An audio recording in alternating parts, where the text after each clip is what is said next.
बड़ा अच्छा लगा। बहुत बहुत आभार आपका, अपना मुझे समय देने के लिए, हमारा संवर्धन करने के लिए, आई आशीर्वचन के लिए। वो सब आदरणीय मनु सिंह,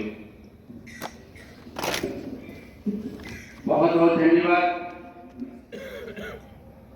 आज गहमर के ऐतिहासिक धरती पे 9वां गोपाल राम गहमरी साहित्य एवं कला महोत्सव का समापन समारोह है।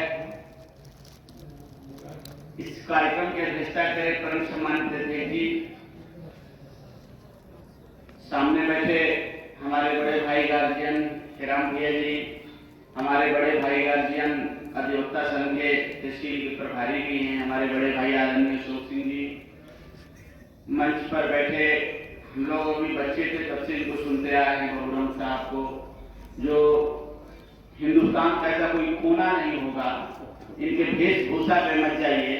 इनकी कई सारे यूट्यूब पे बहुत सारी कविताएं छपी हुई हैं, इस तरह से भोजपुरी में करते हैं। मैं अपनी पूरी जिंदगी में इतना शानदार भोजपुरी कविता कहीं सुना नहीं। ये सत्य है जो मंच पे बैठे हैं। हमें स्टेट लेवल का प्रोग्राम कराए थे जिसमें आपको मैंने सम्मानित करने का मुझे सौभाग्य मिला था, और जिसकी वजह से मेरे पास चल गया है।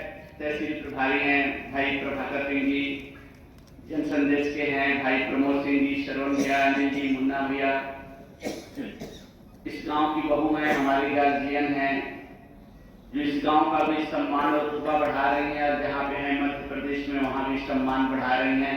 हम इन्हें भी दिल से चरण स्पर्श करते हैं, और जिनके बदौलत मुझे आने का सौभाग्य मिला हमारे परम सम्मानित आदरणीय अखंड भैया।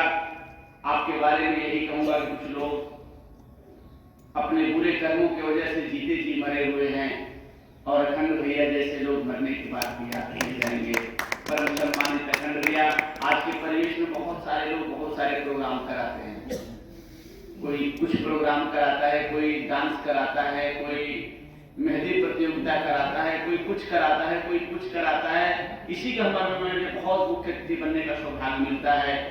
लेकिन मैं गर्व करता हूँ अखंड भैया पे कि ये भाई, इन पे लोग मजा लेते हैं कभी कभी। इस मंच के माध्यम से कहना चाहता हूँ, कभी कभी चाय की दुकान पे जाते हैं, कहीं बैठते हैं तो लोग कहते हैं यार अखंड भैया छोटा प्रोग्राम कराए। उनको छोटा प्रोग्राम नहीं कराए हो, तुम्हारा सोच छोटा है, इसलिए अखंड भैया और अखंड भैया के प्रोग्राम को तुम छोटा समझ रहे हो। इस छोटे से पंडाल में जिस तरह से अखंड भैया मध्य प्रदेश और पता नहीं वृंदावन मथुरा कहां से लोगों को बुला करके इतने विद्वान लोगों को यहाँ पे प्रस्तुत कर दे रहे हैं, मैं बधाई दूंगा अखंड भैया को। अभी यहाँ पे कोई गंदा प्रोग्राम करा दीजिए, 1000 भीड़ हो जाएंगे, तो भीड़ पे मत जाइए, कभी इस पे मत जाइए। जो भी विद्वान लोग होते हैं, एकांतचित होते हैं, इसी तरह से बैठे रहते हैं और अपना अलग जगाते हैं, जिसे सुनने और समझने के बाद जीवन सार्थक हो जाता है। इसलिए मैं अखंड भैया आपको बधाई देना चाहता हूँ। यहाँ पे सब कलम बहुत अच्छा बोले, कलम के कलमकार है, कहते हैं कि दुनिया में सबसे बड़ी ताकत कलम की ताकत होती है। इसलिए बड़े लोगों से भी कहूंगा कि 2 रोटी कम खा लेना, लेकिन बच्चों को जरूर पढ़ाना। छोटी बच्चियां आकर के यहाँ पे कविता गा करके चली गई है, बहुत अच्छा लगा। ये कलम के कलमकार लोग हैं। कहते हैं कि जब दुनिया टूटता है, उथल पुथल मचता है, बेचैनी होती है,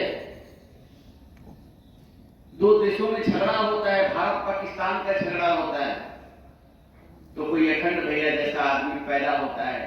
कहते हो झगड़ा नहीं फरिया पा रहा है, नहीं तो क्या सोचते हो, चलो बॉर्डर पे एक कभी सम्मेलन करा दो, भारत पाकिस्तान के रिश्ते सुधर जाएंगे।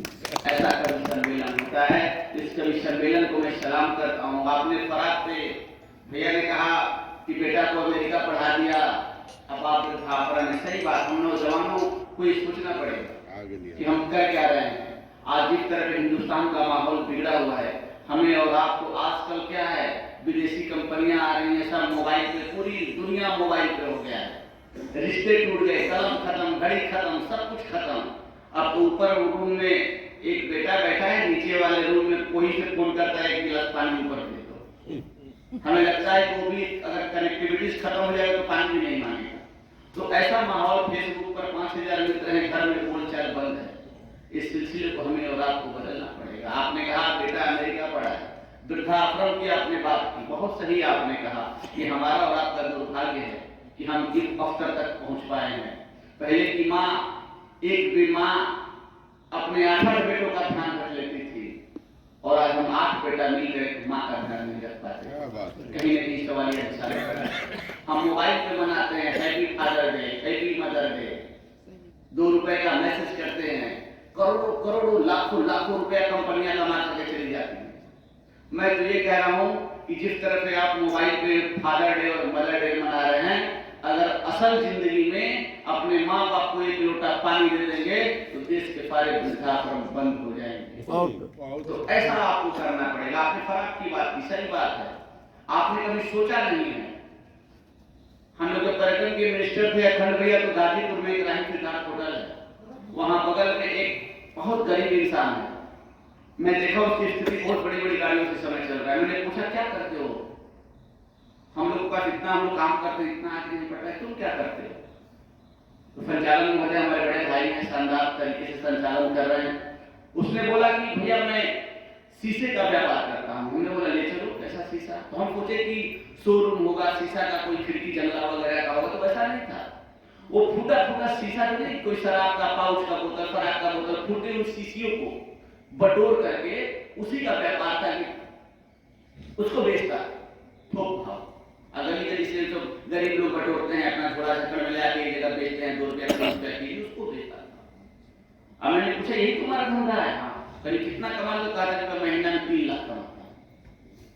तो मैंने ये कहा कि तो पाउच और शराब की बोतलें हैं यार, पेप्सी की फूटी हुई बोतलें हैं, तुम इसको बटोर के करना। हाँ, तब मुझे लगा कि बोतल खाली करने वाला बर्बाद हो गया और खाली बोतल जुटाने वाला मालामाल। तो इसलिए कहना चाहूंगा, पीना है तो क्रोध पियो, ईर्ष्या पियो, नफरत पियो, द्वेष पियो। बहुत अच्छा पीना है तो 1 गिलास दूध पी लो, उससे भी अच्छा पीना है तो 1 गिलास मौसमी का जूस पी लो। लेकिन कसम है गोपाल राय धमरे का, कभी शराब मत पियो, ये जरूर संदेश लेके जाना। आज संचालन मुझे समझिए, गाजीपुर में 70 करोड़ रुपए का, हम लोग गाड़ी अधिकारी के पास बैठे थे, 70 करोड़ का लोग शराब पीता है। जिस गाजीपुर जनपद का गरीब लोग राशन का 5 केजी चावल के सहारे अपनी लाइफ कटा रहे हैं, ऐसे परिवेश का गरीब, जब एक जनपद का गरीब 1 महीने में 70 करोड़ का शराब पिएगा, उस जनपद में विकास नहीं विनाशी होगा। इसलिए इन सब बुराइयों से हमें दूर रहना पड़ेगा। कहीं अभाव नहीं है। अखंड भैया कभी कभी अभाव की बात करते हैं, लेकिन इनके मन में बहुत जज्बा है। आप किसी पद पे नहीं है, लेकिन किसी बड़े पद वाले से कम भी नहीं है। मैं खुद कह रहा हूँ, महात्मा गांधी किसी देश के राष्ट्रपति नहीं थे, लेकिन राष्ट्रपिता कहलाए। आप अपने चरित्र में इसी तरह से बढ़ोतरी करते रहिए, आपका दुनिया का कोई ताकत रोक नहीं सकता। आप अपने काबिलियत पे हमेशा भरोसा किए हैं। मैं फिर एक बार कह रहा हूँ, आपने कभी बवंडर में कागज उड़ते हुए देखा होगा कि कागज उड़ता है अपनी किस्मत से, लेकिन पतंग उड़ता है अपनी काबिलियत से। इसलिए किस्मत साथ दे या न दे, आपकी काबिलियत हमेशा आपका साथ। इसलिए अपने कर्म पे, अपने चरित्र पे भरोसा रखिए। आप जो भी पढ़ा लिखा इंसान होगा, इसी तरह से एकांत रहेगा। कभी मत देखिए कि ये नहीं मिल रहा है, वो नहीं मिल रहा है। ये हमारा और आपका दुर्भाग्य है। आपने देखा है सूरदास, कालिदास, तुलसीदास, कबीरदास, ये टेट पास नहीं किए थे, ये पीएचडी नहीं थे, बीएससी एजी नहीं किए थे।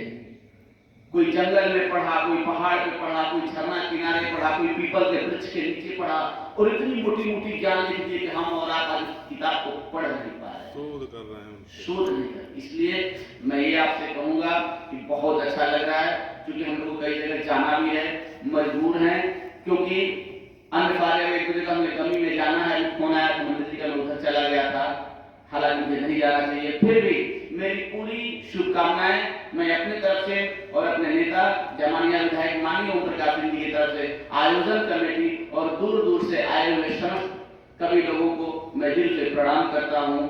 और मैं आशा और उम्मीद करता हूं और भगवान से प्रार्थना करूंगा कि आप इसी तरह से यहाँ आते रहें और हम सबका सम्मान बढ़ाते रहिए। मैं पुनः आप सबको बहुत बहुत धन्यवाद देता हूँ। जय हिंद, जय भारत, धन्यवाद।